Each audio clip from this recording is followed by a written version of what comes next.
Hello and welcome to the Ag Culture Podcast, where we cultivate tomorrow by inspiring agripreneurs and ag innovators through real-life perspectives in agriculture. I'm Paul Windemuller, your host on this journey of exploration and growth. Today, we have part two of our two-part talk with Sophie Gregory, the dairy farmer from southern UK. And if you haven't listened to the first part of this, go back to last week's episode. That talks more about her farming story and how she got involved in agriculture. Today's story is going to focus mostly on the business aspect of her farm and her off-farm roles in the industry and farm experience. So please enjoy this episode with Sophie Gregory.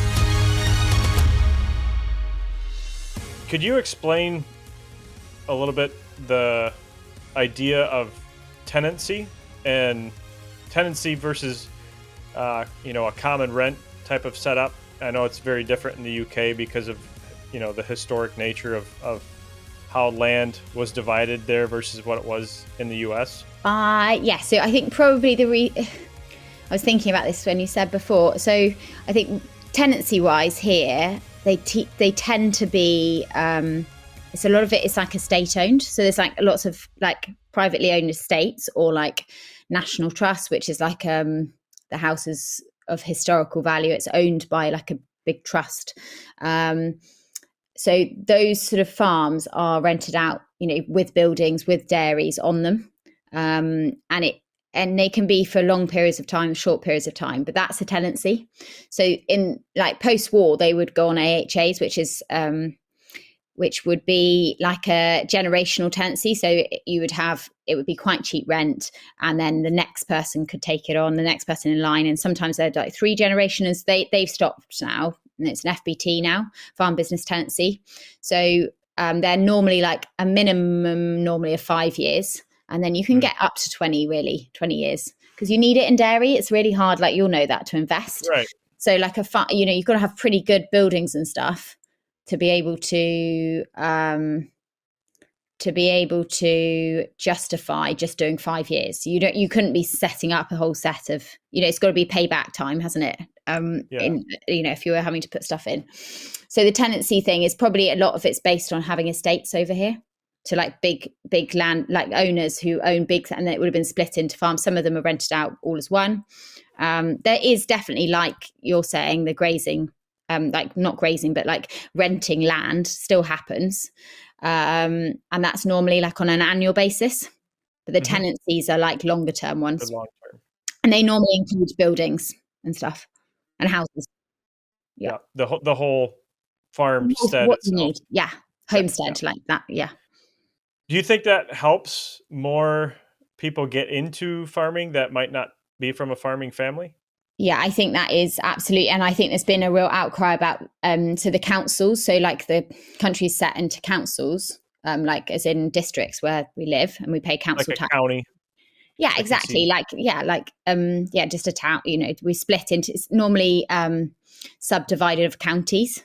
So like east, west, that kind of thing. And some of the councils have still got their own farms, and they're a way of getting into farming. So they own them, and it's normally quite cheap rent. And then you only allowed to stay there a certain period of time, and then they let someone else in, and you move to a bigger one, either a council one or another farm.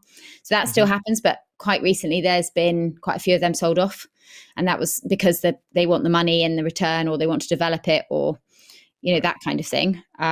So it's a real, I don't know, without the tenancy thing, how people would get in. Land prices are so high, and borrowing rates, especially now with interest where it is, it's really hard unless you're born into it or born into, significant amounts of money.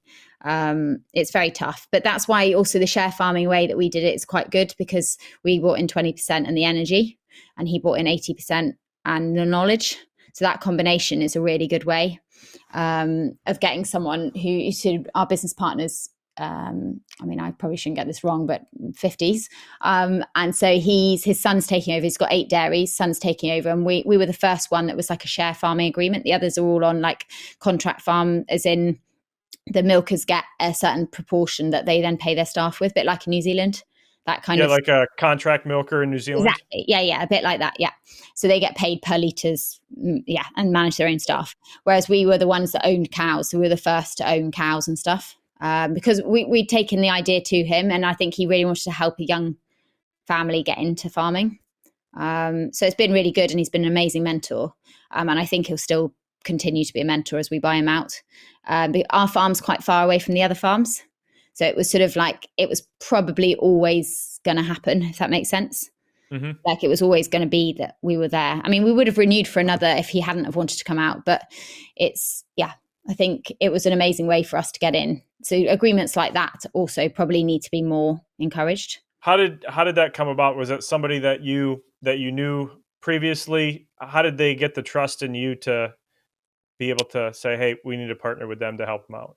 So we farm next door to them. At the farm before, we were doing high welfare veal. And we used to take all his bull calves, rear them for veal on a contract. Okay. And so we were sort of had a partnership that way before. And he kind of knew that we wanted a dairy farm. So we sort of had worked in business for maybe 2 years before that. And then the farm came up and we approached him. He was like, no. And then we went back to him again. And he was like, okay, let's look at it. Okay. So, what made him change his mind the second time? I think he knew Tom wouldn't give up. Tom's pretty determined like that. He's very stubborn. He's got tenacity. He's stubborn. Yeah, exactly. He's quite out of the box thinking. He's very into soil.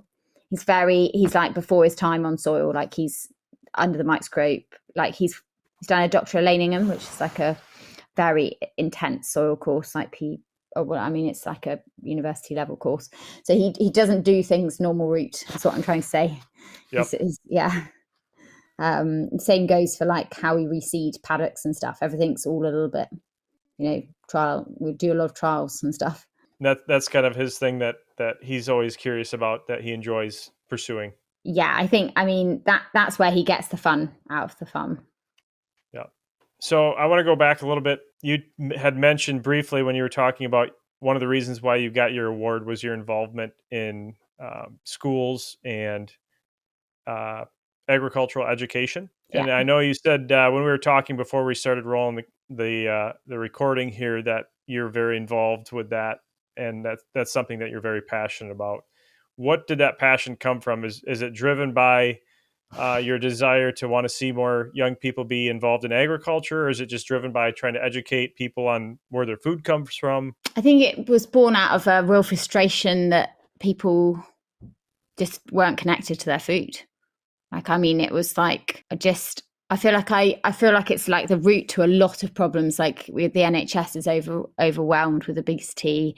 There's people just don't know where their food is from. They don't know how to cook it. They don't know where to get it from. They just think, I had one of my first farm visits with kids, and we asked the kids, where does milk come from? They were like, Tesco's. We're like, what? This is kids living in a countryside environment, going to a country school with not in downtown London. Yeah, exactly. And I was like, there is a real disconnect here. And if you don't start at that age, then how can we expect them to be our future consumers and future employees? Like, you need to start when they're young. So it was born out of that, probably a frustration, but of thinking that I can make some sort of difference in our local environment, local community. We've always said with the farm that we just don't want it just to be about milk. We want it to have like a positive impact on the environment and the community it is in. It's really important to us that we're like improving where we farm, because we are, the farm's still going to be here when we're not here. So I want to leave it in a better place, and that doesn't just mean the farm, the cows. It means the community too. So you said earlier that you wanted to see a program started. That was kind of one of your visions that you had, was to see a program developed in schools. What does that look like in your mind? So I think, like, for me, I think that food, farming and the environment needs to be on the national curriculum. So like it needs to just be part, there's so much you can outpick from food and farming and the environment it's done into day-to-day science, geography, maths, all of that. It shouldn't just be, it needs to be embedded in there it shouldn't be a separate thing. It shouldn't be something that we're expected to teach our kids at home, or what is more important than knowing how to feed yourself? It's just like, so I'm just we've got a local MP, so our like member of parliament. I've had him regularly out on farm, and he is actually he calls himself fifth generation farmer. Not really farming it himself, but his family are farming. So he does have a care for it. So he does regularly come out on farm, and he does listen. It's difficult because it's obviously lots of members of parliament, and you need to get all of them on board. But I think it's becoming more. Never have I seen there be a push towards better farming. I don't know how to put it without it sounding to sort of. I see there being a bit of change. I think COVID helped connection to food. People were cooking at home and things. And I saw that, and it was really exciting. And now it sort of feels like it's pulled back a bit. So we need to have another spurge of like, let's actually really understand what's going into our mouths. Let's understand it's not just for feeding us. It's fuel, and it's health, and it's the whole thing. So I feel like, I keep just putting the pressure on wherever I go. I just say, let's do this. And there, whoever will listen, that would be a lifetime goal. But luckily there are other people wanting this as well. There's loads of different organizations. It's just getting them together and on the same route that this needs to happen. Do you feel like you could be that person that brings those all together, or you just want to be a small part of that? I mean, I think it's going to be getting the teachers on board. It's going to be a long process. I just want to be a part of it. I don't think I'm the right person probably to organise everyone together. I don't have a strong enough voice in that audience. It needs to be one MP to be like, this is what I'm going to do. Member of Parliament, this is going to be my changing, my career change, as in like, this is going to be what I'm going to be remembered for. I need someone to step up and be like, this is what we're doing. I'm going to be remembered for that. It's that kind of thing we need. Because I don't have the influence in that area. I can keep chipping away at all the MPs locally, but I can't stand up in Parliament and be like, this is what needs to happen. What are some of the other hot topics that are going on in agriculture in the UK right now that you think the mainstream media might not be showing the rest of the world? Mainstream. So we've got a big thing about regen ag, which you guys are going down as well, I'm sure. I know you've had a lot of funding research into it. And I think there's a lot on the new way that we pay for, so we were coming out of BPS, which is, it's basically a set amount per land. If that makes sense, you get a set government payment. So now we're being paid differently from the government on outcome focus. So it's done on what we're planting, what we're bringing to the environment, rather than on a set payment type. So that is a hot topic in the UK in agriculture at the moment, because it's changing a lot, and it will change rents. It will have an impact on a lot of different things. So that's quite hot for us at the moment. The vegan things died down a bit, I think, but it always resurges. I'm not so worried about it anymore. Like, I don't see it as dairy's gonna not be there, if that makes sense. Cheese, butter, ice cream, it's just too good. People I'm can't here resist. for it all. In the UK, I know this is something that I always get beat up on pretty good when I go to New Zealand. But in the UK, I know you guys have subsidies as well. Yeah. What percentage of a farm's income comes in from a form of a subsidy in the UK? Do you have any idea on that? I mean, I don't have the figures on that at all, but I know that some farms aren't profitable without it. That would be very common. It's like a high proportion. So that's why it's so sensitive. I mean, our system is profitable without it, but it's a very low input system, if that makes sense. So like, we don't, in like last year was an okay year. I mean, it wasn't great. The year before was an amazing year, but I think for high input dairy, it would be an absolutely amazing year, like another level. We never see those really high, but we don't see the lows so much. So we're able to like ride the storms a bit better, but we never see the real highs. So for our type of farming, it's not, I mean, obviously we're not going to say no to it, because it's, Consumers still wants food at a cheap price. Sadly, they're always going to want that, so we need to be competitive. But the SFI, if they get it right, which is the new way, will be good for our type of farming. Okay. It's more environmentally focused, which naturally organic ticks. Yeah. Should tick. That's part of my... If you're doing it right. Yeah. What would you say was the biggest accomplishment in your life so far? And what is the biggest accomplishment you hope yet to have? So far, I mean, apart from children. Yep. Can I say that's farming, a big one? Farming wise, I think farming wise.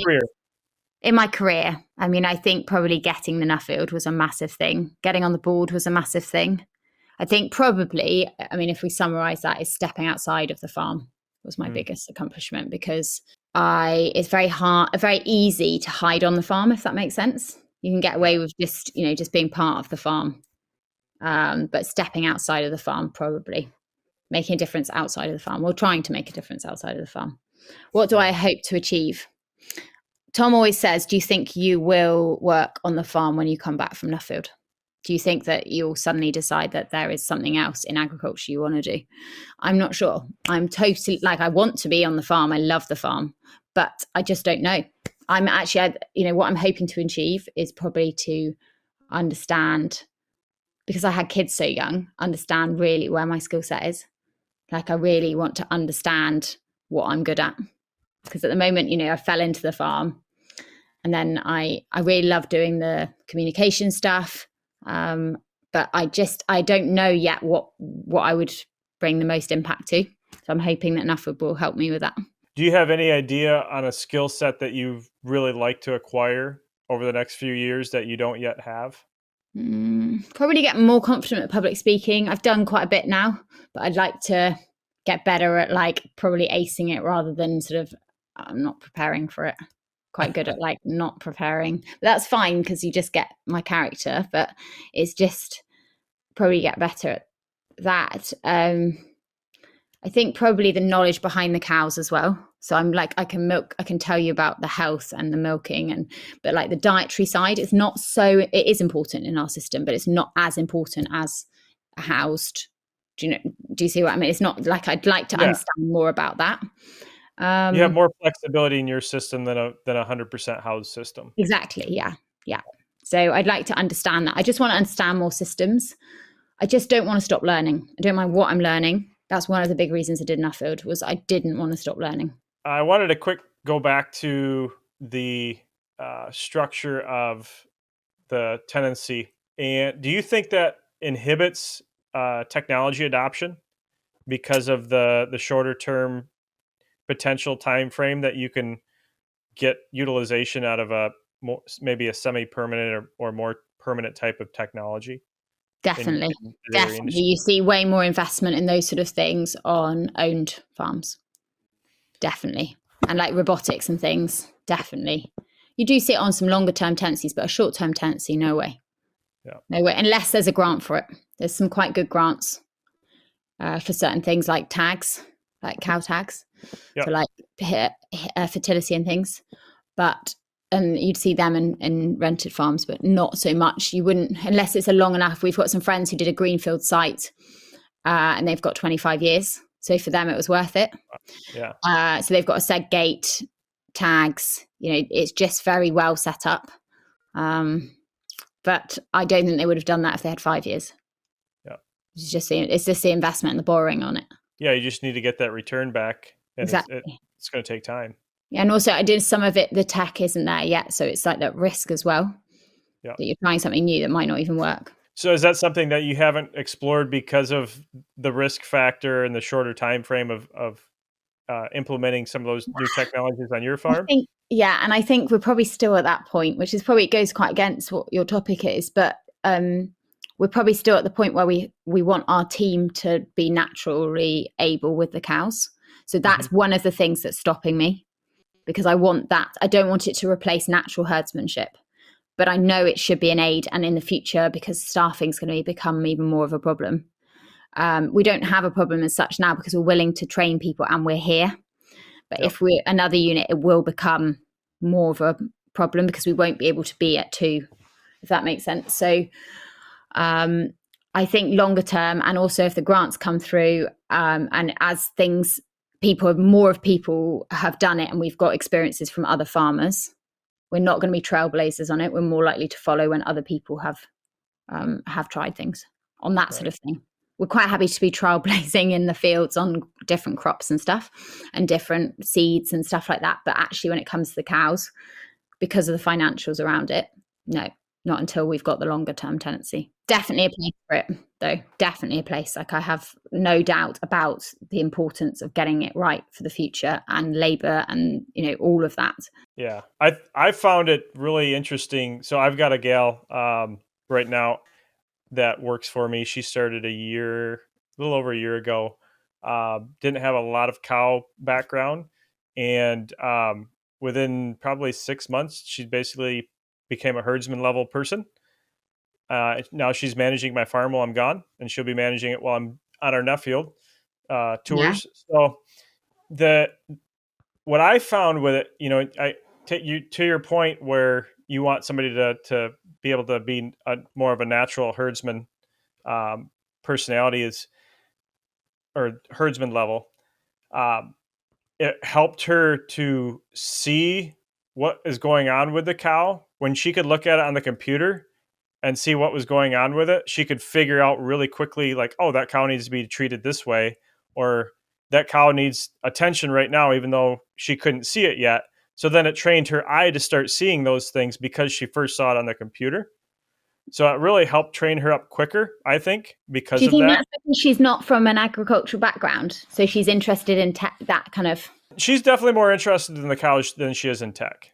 Oh, she is. Okay, that's maybe good. I put words in her mouth, but I think she's more interested in the cows. And but she's really, really picked it up quick. And I've had several other young people that have worked for me as well. The same thing. They pick up those health things quicker because I taught them on the computer. Like when this happens with rumination and then the temperature, this is what that probably means. And depending on their stage of lactation and are they in heat, and so that's really helped them develop their skills, I think, a lot quicker because of that. That's really interesting. Yeah, no, I think probably I could do better at using the computer, even if it's not that we haven't got the tech, but actually using the computer, like using YouTube, using things like that to train our staff. Because actually that's like, it's hard, because I sort of grew up slightly in that era where we were like YouTube and stuff, but not like they have. I mean, that's from day dot, isn't it? Like that's the only thing they have now. Yeah, I know, exactly. That or or TikTok, all of that stuff. That's just where they are, isn't it now? But I would especially for an organic farm, what I've found, I do very little antibiotic treatments anymore on our farm because we can catch sick cows so early.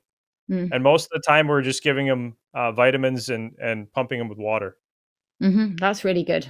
That's one thing or I if think. It's mastitis, vitamins and udder cream. See, I'm really interested to come and see that, because that's something like it's getting that quick enough. Because that is that from tag or collar? Yeah, so we have the whole robotic system. So it's a tag that does rumination, but it also monitors their milk temperature, their activity, and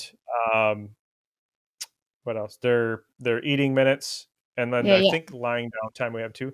So cool. There's other tools that are relatively inexpensive now that would fit a system like yours that are just on a per cow, that would give you most of that information now outside of milk weights.